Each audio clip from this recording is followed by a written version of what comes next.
Hola chicos, buenos días, espero que se encuentren muy bien. En el día de hoy, que es nuestra clase número 3, vamos a explicar cuál es la estructura y cuáles son los elementos de la novela. Como ustedes recordarán, en la clase pasada, nosotros vimos qué es la novela y cuáles son las características de la novela. Además de eso, les dejé un compromiso. Espero que lo hayan realizado. Ya sabían que nada más tenían que copiar y pegar el link que yo les puse en la guía, copiar y pegarlo en Google, responder ahí ese punto y listo. Lo enviaban y ya yo lo calificaba. Listo. Bueno, entonces empezamos por acá.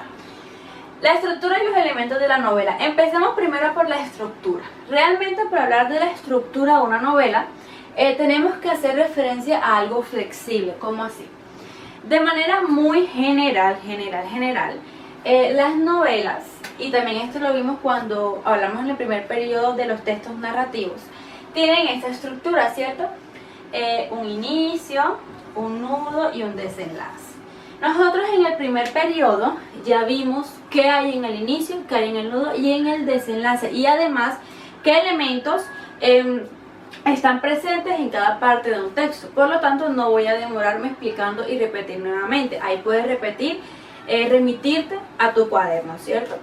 Entonces, a pesar de que esta es la estructura común de la novela, de un texto narrativo, tengo que decirles, chicos, que en las novelas es un poco más flexible. Es decir, no siempre el inicio es tan marcado, o sea, es tan evidenciado. Hay muchas novelas que empiezan el inicio de su novela con el final. Es decir, esto puede intercambiarse, puede cambiar. Además de eso, que a diferencia de un cuento, como les dije en la clase pasada, es muy complicado en una novela poder identificar dónde está el inicio, el nudo y el desenlace, porque las novelas son extensas. En este caso, en la clase les he traído el ejemplo de esta novela icónica, Don Quijote de la Mancha. Este es el tomo número 1. Como pueden darse cuenta, el tomo número 1 es supremamente extenso. Es complicado entonces saber cómo en este tomo uno va a encontrar cuál es el inicio, cuál es el desarrollo y la conclusión o el desenlace. Claro, es algo que no es imposible. Si una persona se dedica a leer el texto, a hacer una crítica sobre el texto y analizarlo, puede llegar a encontrar esos tres momentos.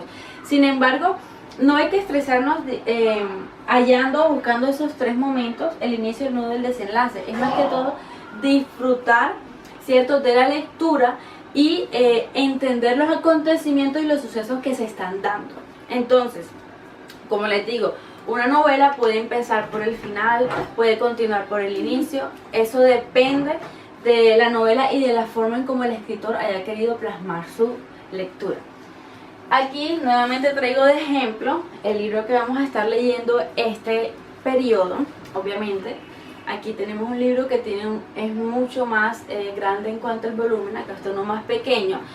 Aún así, en los dos lo que está en común es que es complicado poder identificar cuál es el inicio exacto de la novela. Entonces eso es común a todas, que como son extensas, son más complejas, uno no puede decir exactamente aquí está el inicio, aquí está el nudo, ¿cierto? Listo. Entonces, bueno, además de eso venimos con los elementos, que realmente es algo que ustedes ya también conocen. En los elementos encontramos el entorno. Yo les decía en la clase pasada que en las novelas normalmente se describe el entorno en que los personajes se encuentran. Pues eso hace parte de las características de la novela.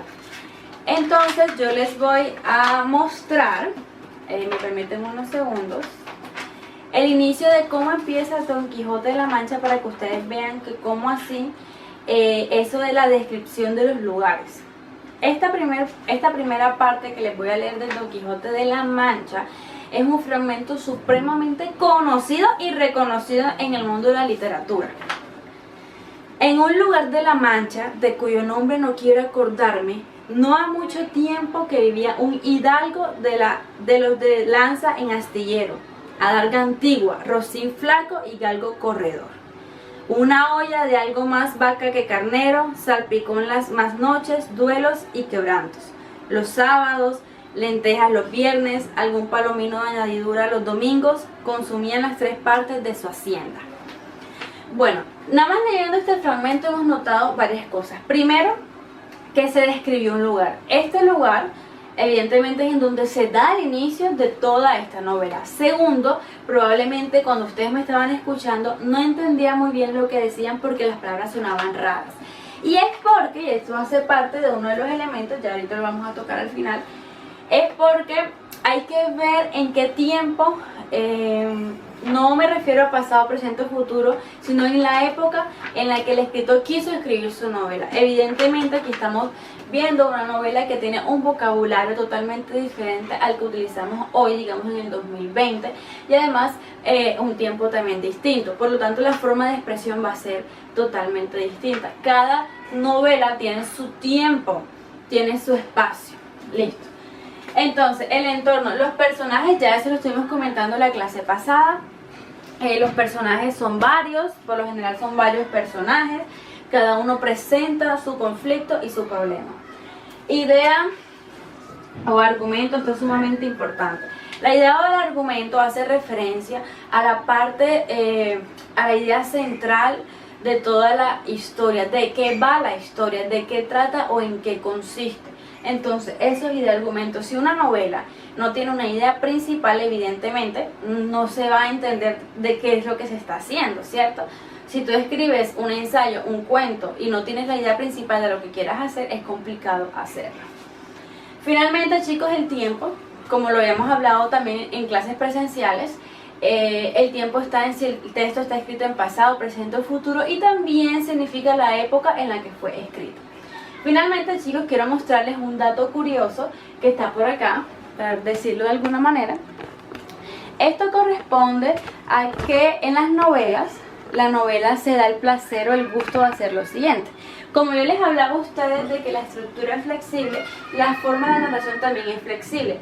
Yo les había dicho en la clase pasada que normalmente la narración está hecha en prosa, pero también puede haber una mezcla entre la prosa y el verso. Es como el caso de Don Quijote de la Mancha, en donde se está escrito en prosa, pero aún así hay partes en las que hay verso. Entonces eso también puede darse en una novela. Bueno, chicos, hasta aquí la clase del día de hoy. Espero que se encuentren muy bien, que hayan entendido muy bien esta clase, y ya saben que pueden repetir el video cuantas veces ustedes lo necesiten. En la guía ya está, pero yo se los voy a anticipar por acá. Para la próxima clase ya tienen que traer leído los 3 primeros capítulos del libro El Principito. Ese libro desde la primera clase está puesto en la guía para que usted lo descargue. Que tengan un buen día.